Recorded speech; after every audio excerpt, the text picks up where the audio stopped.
غزل کا پہلا شعر ہے، ہنگامہ گرم کن جو دل ناصبور تھا۔ ہنگامہ گرم کن جو دل ناصبور تھا، پیدا ہر ایک نالے سے شور نشور تھا۔ پہلے ہم اس شعر میں چند مشکل الفاظ کو قلم بند کریں گے۔ ہنگامہ گرم کن، فتنہ و فساد بڑکانے والا۔ ہنگامہ گرم کن، فتنہ فساد بڑکانے والا۔ اور دوسرا لفظ ہے یہاں پر ناصبور۔ ناصبور بے صبر کو کہتے ہیں۔ نالا، پیدا ہر ایک نالے سے شور نشور تھا۔ نالا فریاد کو کہتے ہیں، اور شور نشور قیامت کا شور۔ میر تقی میر اس شعر میں اپنی فریاد اور آہوزاری کی شدت کو قیامت کے شور سے تشبیہ دے کر فرماتے ہیں کہ میرے دل میں برداشت کی قوت باقی نہیں رہی ہے، اس لیے میرا دل اب اس قدر فریاد اور آہوزاری کرتا ہے جیسے قیامت برپا ہوئی ہے۔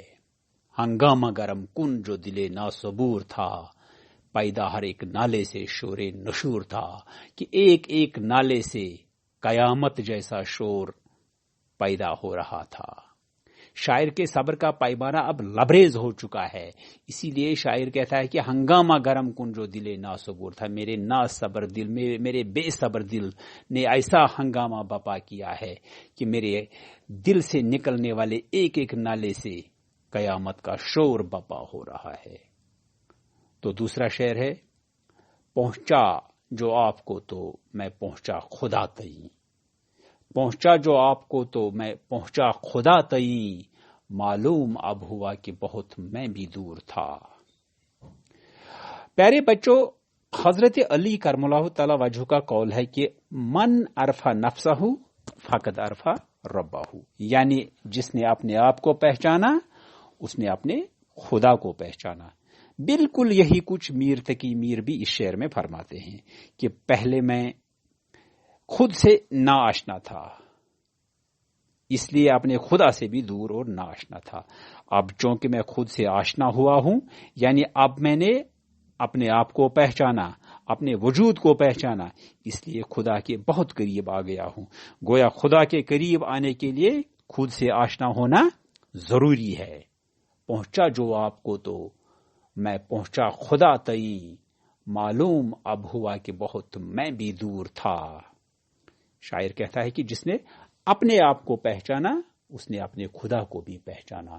کہتا ہے کہ پہلے پہلے میں اپنے آپ سے بہت ہی نا آشنا تھا، میں اپنے آپ کو نہیں پہچان رہا تھا، میں نے اپنے آپ کو پہچانا نہیں تھا۔ جب میں نے اپنے آپ کو پہچانا تو مجھے اپنے خدا کو پہچاننے میں دیر نہیں لگی، میں خدا کے بہت نزدیک آ گیا ہوں۔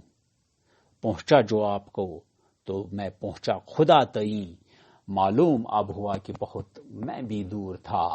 اگلا شعر ہے، آتش بلند دل کی نہ تھی ورنہ اے کلیم۔ آتش بلند دل کی نہ تھی ورنہ اے کلیم، یک شعلہ برق خرمن صد کوہ طور تھا۔ آتش، آتش آگ کو کہتے ہیں۔ آتش یہ فارسی لفظ ہے، اردو میں اس کو آگ کہتے ہیں، آتش، اور اردو میں بھی ہم استعمال کرتے ہیں اس لفظ کو، آگ، آتش۔ کلیم، اللہ سے کلام کرنے والا، کلیم اللہ۔ کلیم کلام کرنے والے کو کہتے ہیں، اور کلیم اللہ اللہ سے کلام کرنے والے کو کہتے ہیں، یعنی کہ حضرت موسیٰ کو کہتے ہیں۔ حضرت موسیٰ علیہ السلام اللہ سے کلام کرتے تھے، اللہ سے ہم کلام ہوتے تھے، اس لیے انہیں کلیم اللہ کا لقب دیا گیا ہے۔ برق، برق بجلی کو کہتے ہیں۔ خرمن، خرمن کھلیاں کو کہتے ہیں۔ تو شاعر اس شعر میں کہتا ہے کہ آتش بلند دل کی نہ تھی ورنہ اے کلیم، یک شعلہ برق خرمن صد کوہ طور تھا۔ تو پیارے بچوں، جب کسی شعر میں کوئی ایسا لفظ یا الفاظ استعمال کیے جائیں جن سے ہمارا ذہن کسی پرانے واقعے کی طرف جائے تو اسے تلمیح کہتے ہیں۔